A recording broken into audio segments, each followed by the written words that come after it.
Welcome to Mamas on a Mission, a lifestyle show for an extraordinary life. I'm your host, Virginia Jimenez, and I'm just coming on quickly because I wanted to expand on a topic that came up with Denise Jacobs. If you haven't seen the interview with Denise Jacobs and around her book, Banish Your Inner Critic, you should check it out.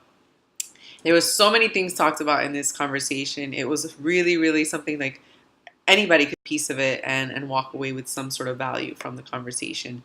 There was one thing in particular that I wanted to point out because today was a day where I was talked to in a while and kind of making, what's the word I'm looking for? Maintaining relationships, right? And I think it's super, super important. Not only is it, but asking for help is super important too. And being open to that space of being a bit vulnerable and saying, hey, I would like some help. In our conversation with Denise, we talked about that. She was sharing about her process. I'm sorry, I keep looking down, but I'm multitasking here. Mama's on a mission, In our conversation, she was sharing about what that journey to create a book took to create this book, and how she alone, she had to ask for help. Like that was part of the process, was to ask for help and be open to people that are saying, yeah, I'll help you.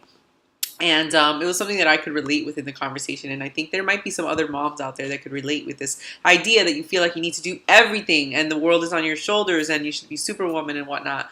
But in the reality is that if we want to be better leaders in our lives, with our children, in our organizations, in the business that we're building, whatever it is that you're on a mission to create in your life, it's super important to be open to help, to be open to other people's offerings. All right. You need to be open to receive. It's not just about you giving.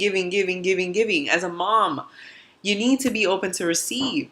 And I hate saying, being like, not forceful, but just saying you need it, but it's helpful. This is what we need. We need to be open to connecting with other people, allowing things to come into our lives.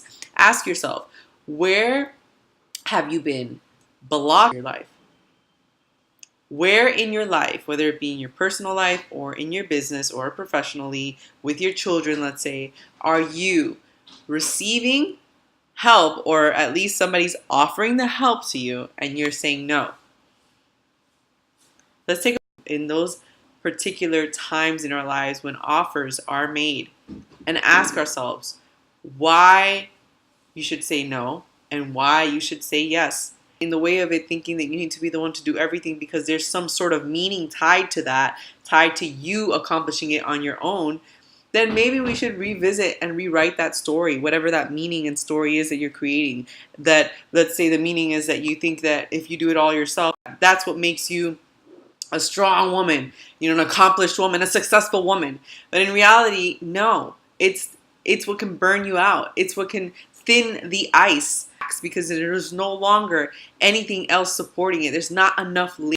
There's only one layer, and that's you. So let's be open to the offerings that come in. Let's do that. I feel that I was not allowing that. And today, as I connected with somebody from my past, that's somebody that I helped find a job. She's helped me find jobs.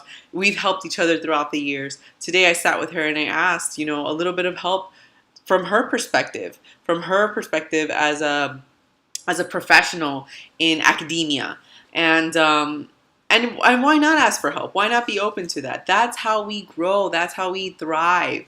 In fact, I found more and more that this is to be, because I am a coach and I have my own coach, and I have to be vulnerable and ask for help. In fact, when I looked for my coach, I was in wit's end. I was like throwing the white flag and said, oh my God, if I don't ask for help, because I'm tying my success to wanting to do it all myself. Let's think of organizations that are successful out there. Let's think of Apple, for example. I'm an Apple user. I have my Mac. I have my iPhone. Apple is an organization with lots of people. Steve Jobs was one of the leaders of this company for many years.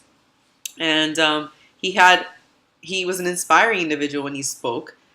He inspired, let's say, people to think of the Apple not just some sort of device, but, almost like it was part of their identities like that.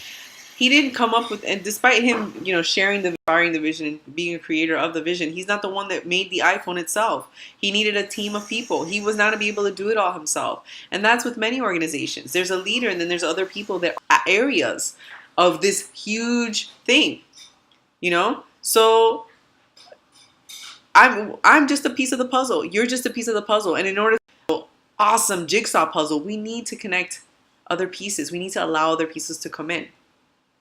So that's that. That's the tidbit. It's just my take on allowing help or allowing offers to come in and be open to receiving. That's how we allow the flow, the flow of energy to go through us. The flow of receiving, the flow of giving. It's a two-way street. Let's not block it. Let's not be blockers of that, all right?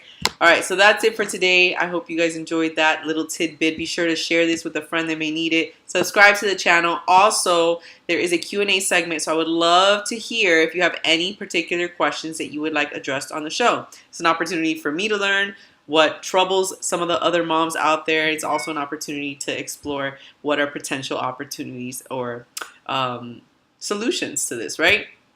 Feel free to check out the last one that was done on how to manage bullying in the workplace, just so you can get a feel for it. All right, so that's all for now. Remember that your circumstances define you, your actions, decisions, and I almost forgot. Your actions, decisions, and attitudes, they certainly do, all right? So until next